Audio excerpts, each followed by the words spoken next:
because we've had very large immigration into the UK, employers in the UK have stopped investing in training unskilled people in Britain.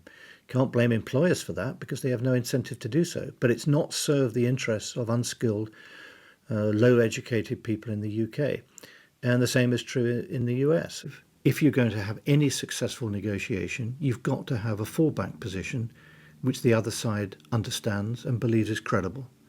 So we need to be able to say, if we can't reach an agreement, we will nevertheless leave and we can make it work. Does that mean WTO rules? Yes, and that is it's not first preference of anybody, I'm sure, but it's got to be a credible fallback position. Otherwise, those negotiating on the other side will not take any notice of what we would like to achieve in the negotiations. Why should they, if we have absolutely no alternative but to give in to what they demand? And this ought to be something that people ought to be able to agree on, irrespective of whether they're in favour of Brexit or not. Because we are where we are, and we are in a negotiation, and it's important that the negotiation succeeds. But it cannot succeed without a credible fallback position. And that is something which I think is a practical thing that the civil service ought to be taking the lead on.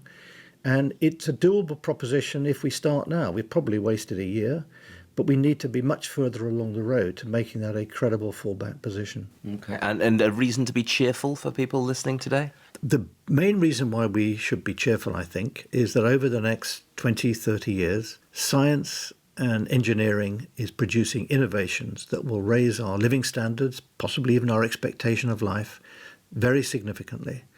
And our economic problem now, which may take us 10 years to resolve, is a short-term problem. It will require some painful adjustments. But once we're through that, I believe we can get back to a world in which, if anything, we can grow probably faster on a more sustainable basis. And the living standards of our grandchildren will be higher. And what we have to aim for is to make sure that our grandchildren don't have to experience the benefits of higher living standards at the cost of regular financial crises. We can eliminate the latter and leave the grandchildren to enjoy the former.